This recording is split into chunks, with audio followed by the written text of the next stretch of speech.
여호와께서 이르시되 너는 나의 철퇴 곧 무기라. 나는 네가 나라들을 분쇄하며 네가 국가들을 멸하며 네가 말과 기마병을 분쇄하며 네가 병거와 병거대를 부수며 네가 남자와 여자를 분쇄하며 네가 노년과 유년을 분쇄하며 네가 청년과 처녀를 분쇄하며 네가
보발꾼은 보발꾼을 맞으려고 달리며 전령은 전령을 맞으려고 달려가 바벨론의 왕에게 전하기를 그 성읍 사방이 함락되었으며 모든 나루는 빼앗겼으며 갈대밭이 불탔으며 군사들이 겁에 질렸더이다 하리라.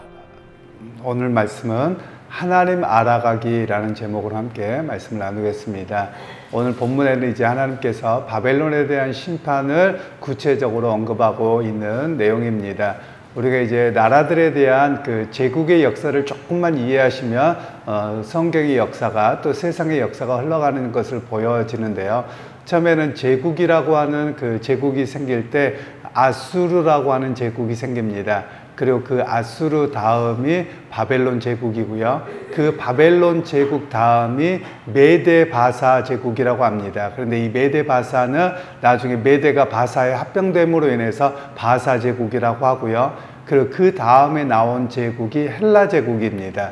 그리고 그 헬라 제국 다음이 로마 제국입니다. 그리고 이 로마 제국 다음에는 이제 1500년 동안 로마가 제국을 다스리게 되었고, 그 이후에 유럽이라고 하는 나라들이 이제 제국의 역사로 바뀌어지는 그런 내용들이지요. 그러면서 이제 이 제국의 역사가 바뀌는 것 속에서 사람들의 생각과 하나님이 누구신가에 대한 성경은 우리에게 알도록 하는 것입니다.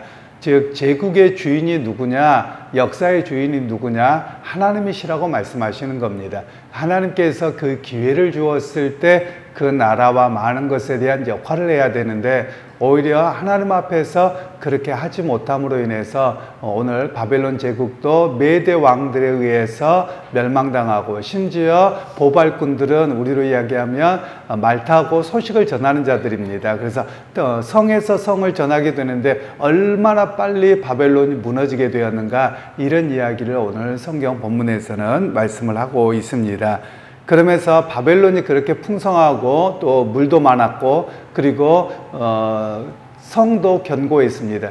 그런데 무너지는 것이 너무 쉽게 무너지는 것을 이야기를 합니다. 그러면 하나님께서 이 말씀을 하셨던 이유는 바벨론이 그토록 강성했던 나라입니다. 왜냐하면 애굽의 제국을 쉽사리 멸망시켰고요. 전에 한번 말씀드렸던 것처럼 갈그미스 전투라는 그 전쟁 이야기를 잠깐 드렸는데, 세계 최대의 전쟁이 몇 가지가 있습니다. 그 중에 하나가 이 갈그미스 전쟁이라고 합니다. 그런데 이 갈그미스 전쟁에 대한 이야기가 사실은 영화가 많이 나와서 이렇게 세상 역사에서 좀 역사를 조금만 관심 갖고 있으면 이야기가 되어집니다만 이것과 나중에 악티움 해전이라고 하는 것이 있어서 몇 가지 전쟁사에서 굉장히 중요한 역할로 다스려집니다.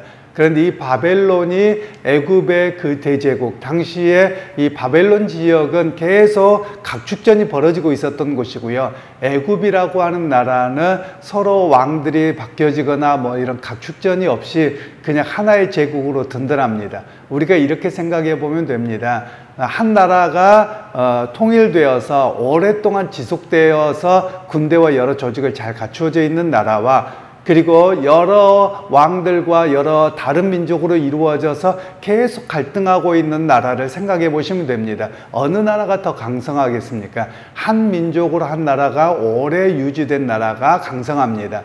우리가 지금도 역사에서 보시면 중동 지방이나 또는 동남아시아, 우리가 잘 아시는 미얀마나 이런 나라들을 보면 계속 갈등들이 있죠. 왜냐하면 소수민족들이 있어서 각자의 문화가 다르고 민족이 다르고 언어가 다르기 때문에 갈등들이 여전히 있는 것이거든요. 그렇다고 보면 이 바벨론이 이 애굽을 물리쳤다. 그러면 여러분 애굽의 그 오랫동안 역사가 있고 하나의 이렇게 정부가 구성되어서 왕국으로 가고 있었는데 그것을 깨뜨렸다라는 것은 바벨론의 힘은 어마어마하다 이렇게 이야기를 할 수 있는 겁니다. 그런데 이 바벨론이 메데 바사, 즉 바벨론 제국에 있는 조그만 왕국입니다. 메데라고 하는 나라나 바사라고 하는 나라도 조그만 왕국이었는데 이들이 커서 바벨론을 무너뜨려 버린 것이거든요. 그러면 이런 역사들이 얼마나 바벨론의 강대국이 쉽사리 무너지게 하나님께서 역사하셨는가 이것을 우리에게 보여주고 있는 내용입니다. 그러면서 오늘 성경에서는 결국 역사의 주인이 누구냐를 우리에게 말씀합니다. 역사의 주인은 대제국이 아닙니다. 또는 영웅이 아닙니다. 역사의 주인은 우리 하나님이시라는 것을 이야기합니다.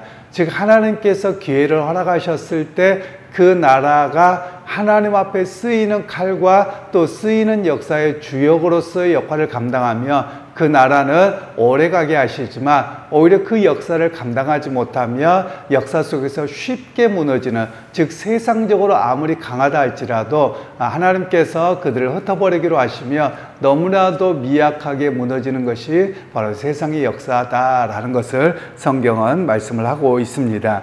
그래서 하나님께서 계획하시며 그 계획대로 이루어집니다. 그게 바로 역사라는 사실을 우리에게 말씀합니다. 그런 면에서 여러분 이렇게 생각하시면 됩니다. 전쟁 이야기가 나와 무슨 상관인가 라고 이야기를 하지만 우리나라는 6.25 전쟁을 겪었습니다. 일제강점기를 겪었습니다. 여러분 그러면 일제강점기나 6.25를 통해서 그냥 나라의 주권만 넘어간다? 그게 아니죠. 내 개인의 삶도 무너지는 사람들이 너무나도 많습니다. 삶이 무너지고 자유가 없어지고 심지어 죽음을 당하고, 오늘날의 전쟁은 어떻습니까? 러시아가 우크라이나를 침공해서 거기에 벌어지고 있는 일, 그리고 또 이스라엘과 하마스의 전쟁에서 무너진 삶을 보며 그냥 나와 먼 이야기가 아니라 전쟁이 일어나면 쑥대밭이 되고 개인의 삶과 생존이라는 것은 다 무너지는 것입니다.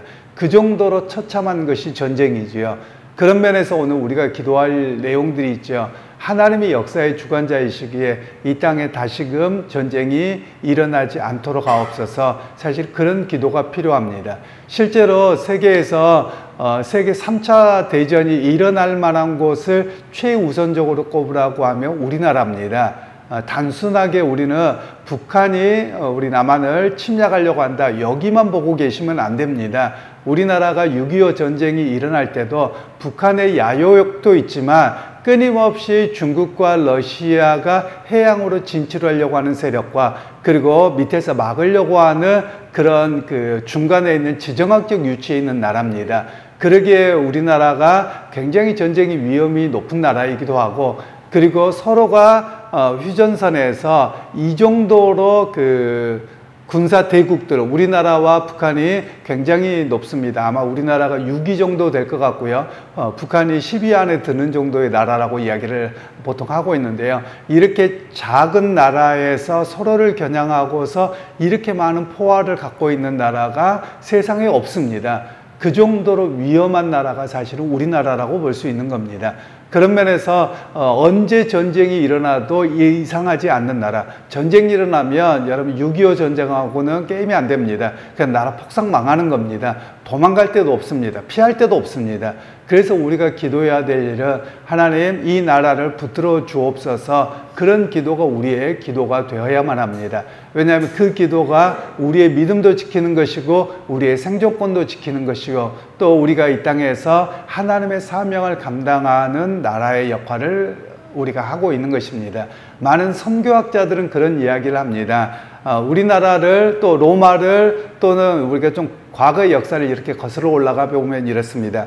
하나님께서 로마를 왜 1500년 동안 이끌어가게 하셨는가? 복음의 역사를 통해서 온 유럽과 전 세계 복음이 흩어지도록, 그리고 도로가 뚫리고 법이 되고 안정되게 해서 복음의 역사가 이루어지게 했다라고 보는 것이 선교사적 관점에서 세계상 역사를 이해하는 것입니다.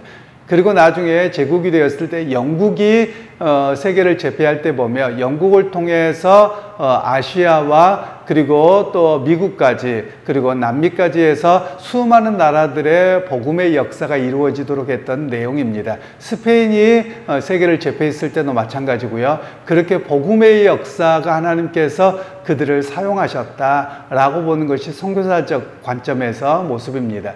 그러면 이제 미국이 세계 1위이고요. 그리고 선교사를 파송한 나라가 세계 1위입니다. 우리나라는 얼마 전까지 2위였다가 3위로 떨어졌습니다.